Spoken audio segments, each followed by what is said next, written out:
کہتے ہیں کہ پیرانی پیر شیخ عبد القادر سے کسی نے کہا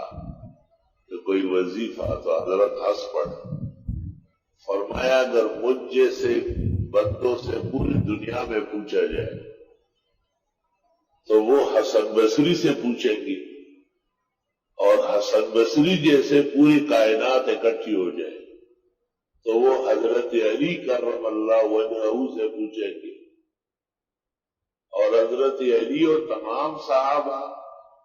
نبی کریم صلی اللہ علیہ وسلم سے پوچھتے تھے، اور حضرت صلی اللہ علیہ وسلم جبریل کا انتظار کرتے تھے، وہ اللہ سے پوچھتے تھے۔ تو فرمایا اللہ نے تو خود استغفار کا عمل بتایا ہے، ادھر ادھر گھومے کرنے کا عجب کیا ہے۔ یہ ہمارا زمانہ جو ہے بڑا پرآشوب ہے، تکلیف دہ ہے، لوگوں کی زندگیاں مال و جان خطرے میں ہے۔ نسائی شریف میں ایک روایت استغفار کے باب میں نظر سے گزری کہ جس کی عادت ہو زیادہ زیادہ استغفار کرنا،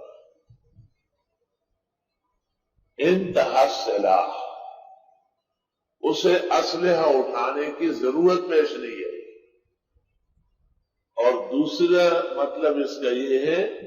اس کے خلاف اسلحہ کام نہیں کرے،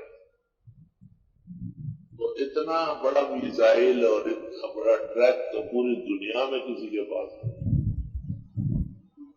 جو اللہ تعالیٰ نے استغفار کے خزائن میں ودیعت فرمایا